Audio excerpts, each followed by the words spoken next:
Alright, game faces, everybody. What is up? This is me, it is me, What If Studier. Sorry, I came in kind of hot. Anyways, this is What If Deku Had a Jaeger, Part 1. Yes, okay. So, Deku begins as a scrapper, and he's in that social stature in the world of kaijus that attack people.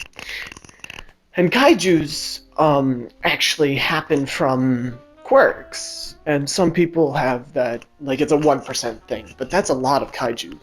So yeah, there's a lot of things happening, and the main story of the first Pacific Rim still happens as normal. Gypsy Danger and all that. Uprising does not happen yet. Now, so there's plenty of like opportunity for scrappers. So there's so many scrappers, and they're part of the lowest class. And he meets a lot of friends within the scrapper class. Like, he makes a lot of friends as scrappers and stuff, and they all band together.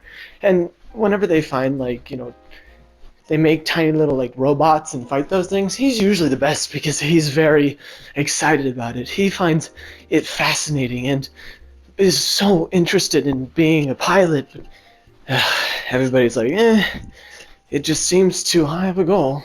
He's like, fine, I'll just be a hero then. They're like, even that's too hard. And he's like, no way. That's it? That's all I'm going to be is a scrapper? And he's like, no way. I'm going to be something better. Something bigger. And they're like, alright, bro. It's your dreams. And then suddenly the Gypsy Danger falls out of the sky and lands on its back. I mean, no, it comes up from the sea and stuff with its arm detached. And this time, the lady, she kind of died in this version, and he's bleeding out because there was more kaijus in this version. So, they had less funding. I mean, they had more funding, but they still got hurt way more. So basically, the dude and the girl died by this point, but the dude, they're living on this beach shore, and then suddenly the freaking Gypsy Danger comes out, all freaking destroyed on its left arm, hovering over, staring down at the scrapper boys, as Deku walks up to it, and its pod detaches a man, the main character of Pacific Rim, falls onto the ground. As they try to treat his wounds, they have to tear off his suit to treat the wounds, and the guy says, for the future, I guess this is it for me, eh? Deku's mom's like, don't say that. Gosh, worrying me so much.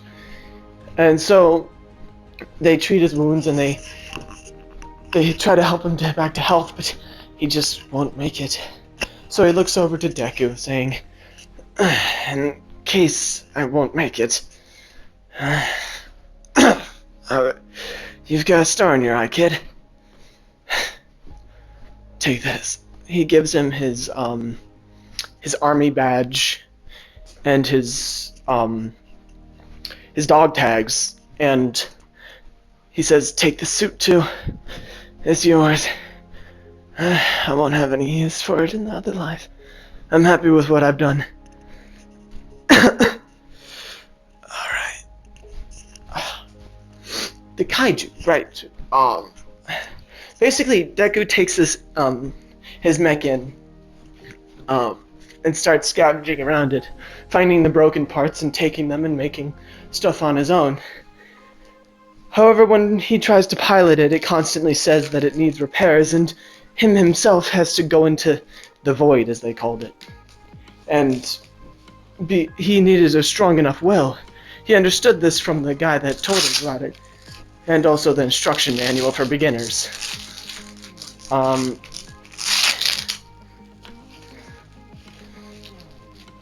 So now, he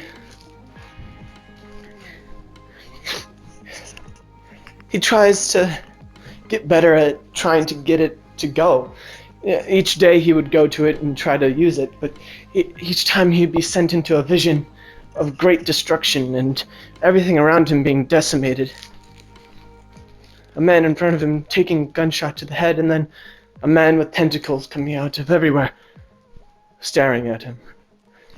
Each time he would wake up from it and be out of the lock, out of control of the gypsy danger. Constantly. He would try daily to try to do it, but he would never unlock it fully. So he took to increasing his pain tolerance. Whenever he would do that, it would shock him very, very violently to get him out of the controls.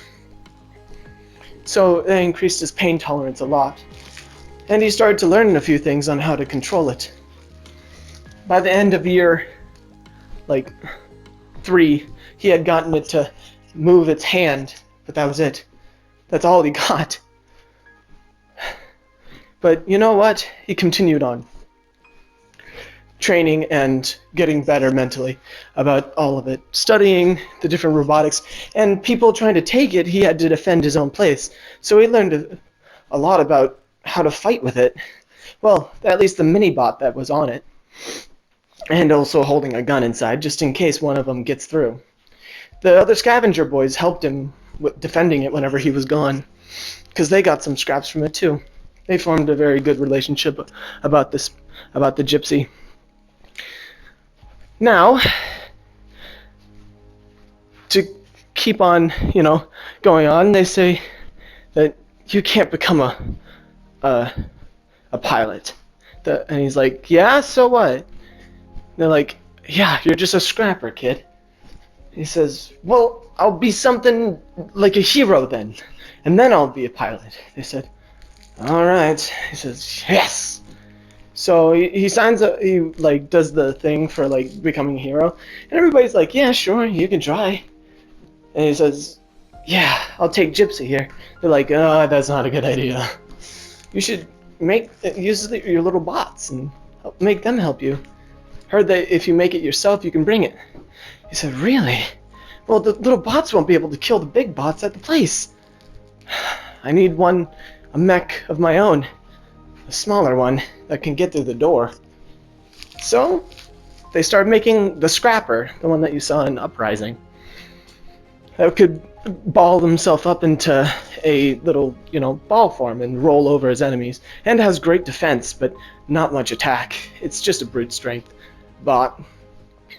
So, after spending a few months building that with his Scrapper buddies, they're quite tired and very, just all out, just straight up, really hurt. All of them. They're all tired. And once the day comes, he oversleeps and, getting there, he's very rushed. And to bring the mech with him, he has to run with it. At least he's able to control it. That's all he knows. That's all he really needs to do. Running downtown with it, though, is quite surprising to a lot of people.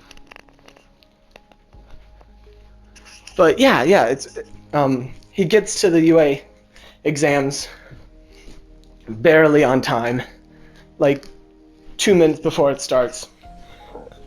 Getting out of his mech to sign up, he signs up, rushing back to his mech to try to get into the arena. He trips because he's so nervous that he's going to fail. Raka picks him up and stuff. She helps him. And Ida notices his mech. And Ida, he's more of a nerd than before. A nerd of, technologies more than, general stuff. But yeah, so he takes interest in Deku, and Uraka doesn't even get to speak to him before Ida's like, is that a mech you built? It's quite interesting. Isn't it the Scrapper that Lady Az used? I didn't think I modeled it after anything, but I guess, yeah, it's almost the same exact exoskeleton. He's like, wow. You built it all yourself, right? And he says, yeah. What? How is that even possible? And then President Mike peeps up just saying, the rules! And Nita's like, oh no. But he's still talking to Deku and stuff. And Bakugo's like, shut up, nerds! Or something like that, whatever Bakugo does. He is mad about that, and then President Mike says go, and they were still talking, Deku and Ida, and they formed like a friendship over the whole entire, freaking robot. He's like, oh, gotta go. He's like, god damn it. He gets in the robot and starts running off, but he sees that Uraraka is kind of behind. He's like, oh, I gotta return that favor. He's like, you want a boost? And she's like, what do you mean by a boost? And he's like, you'll see. He picks her up and throws her. He's like, and she's like, what do you mean by boost? And she like zero gravities herself so that she doesn't hit the wall hard. She doesn't sprang anything. She's perfectly fine. And now she can score a lot more points because she's behind the robots and is able to touch more. That sounds wrong. Whatever. But yeah, like, a ton of that happens. And then he runs out, smashing a bunch of robots because he knows their weakness is the cores inside of them. And he's like, he like smashes his arm straight through one, grabbing out the, like, just smashing out the core. And then picking up, he's like, 60s? How retro. And he just explodes it in his hand. The robot falls lifeless. A line of 3 of them, he's like, this is gonna be trouble. He activates his left arm gun. That's a scrap metal gun. It just starts like rattling holes through all of them, spelling out his name. He's like, I gotta get the attention of the refs, especially my hero. I hope he's in the stands. So he continues on just wrecking robots and stuff, but he's really inexperienced with actually fighting other robots with this, and it's really new, so, he's slipping up most of the time, but, he still has that massive power. But he sees Ida kicking out their legs, and then he grabs one out from the air that had its legs knocked out, and grabs its core, smashing it. Ida says, you know the weakness? He's like, yeah, dude, it's just the weakness is the legs and the cores. He's like, oh, how about I just smash the legs and you grab the cores when their guard is down? He's like, sounds like a plan. And then Ida just starts smashing legs left and right, which messes up his legs. But to say the least, it's so easy for Deku to get the cores afterwards that they get like almost 50 points in like a minute. Well, collectively though, so it's understandable. But yeah, they do well together, and he's like, yo, what's your name? It's Ida Tenya. He's like, yo, one of the Tenya families? Nice! Nice to know I got some good support. He says, support? Don't make me laugh. Oh, now that's a discussion for another time. Like smashing one of the robots' heads in. And Ida just like kicking it so many times that it just kind of like combusts. Yeah, the robots are literally weak. And right as he says that, the 0-pointer, they can hear a scream happen. And now Deku's out of energy in the robot. So Ida has to rush over and get Uraraka. And I think if Tenya was to get her, he's not great in high, tense situations. He lets his, I guess you can say, what would you, his,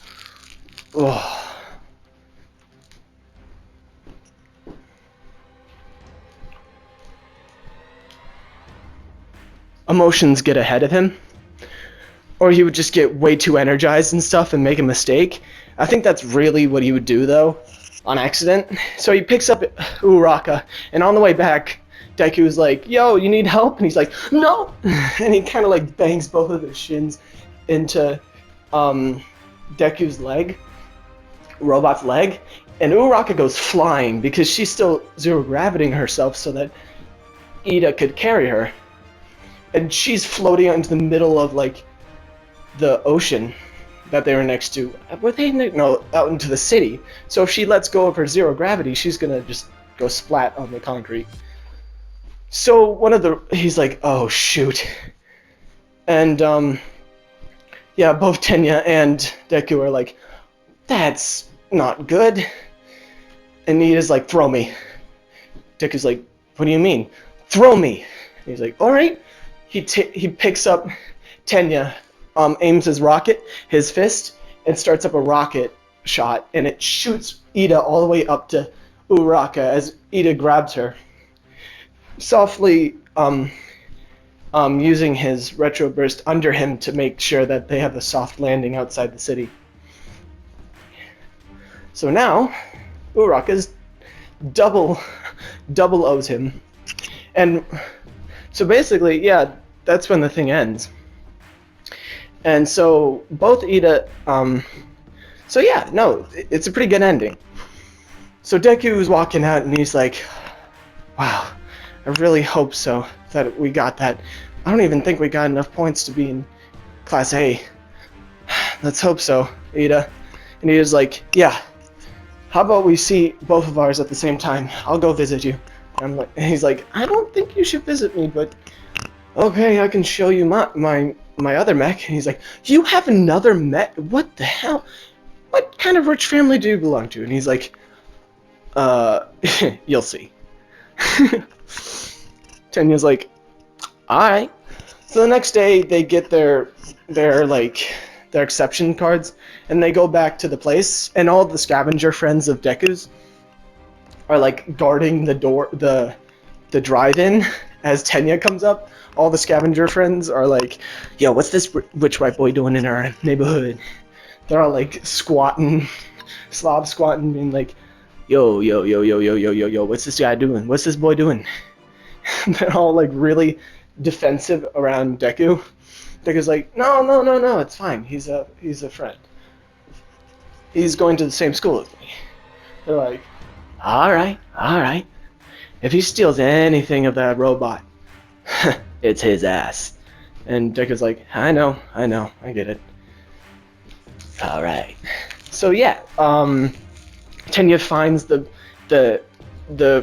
Gypsy Danger.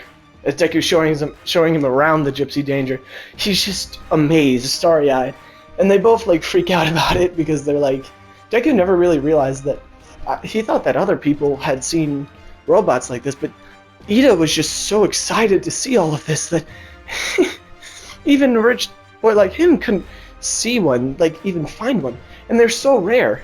Deku never realized that they're all almost extinct. How special he is to have it. It made him feel a special kind of acceptance of what he had been given, making him reflect back on his situation a lot more positively. As such, Ida was like, oh yeah, I forgot. We've been discussing here all day, our acceptance letters. So they both opened it up on the balcony, and all of the scavengers are, around him. All the scavenger friends are around him, kind of like, just like so anticipated for this. And his mom is also there, and Ida's like, yeah, I don't have many friends, or my parents are often wherever. Yeah, but at least I get spend it with you guys. And they're like, oh, that's not that sweet. So yeah, they like both open it up. It's like, it opens, showing a picture of All for One, saying, congratulations, you have been accepted to UA High School. Congratulations, you'll be in Class 1A. Tenya, Ida, and then it switches over to Deku. What was Izuku Midoriya? You have been accepted. Thank your lucky stars. You both received two of the highest scores. No. He says to both of them that they received some of the highest scores they've ever seen. In cooperation points, they've received the highest of all time. Both fist bumping a little bit, but also Deku's like almost crying because he's needed to be, he was spitting all that good shit before, so he has to make it up somehow. So yeah, he's very, very happy as everybody else around him is congratulating him. Ida's a little bit jealous, but it's nice to spend it with somebody else. As his butler signals him to have to go home, Ida leaves. As Deku looks one more time at All for One staring at him, saying, congratulations. He says, my hero, Congratulating me. Isn't that great? And that'll be all for this episode. Thank you for watching, everybody. Goodbye, and have a wonderful evening.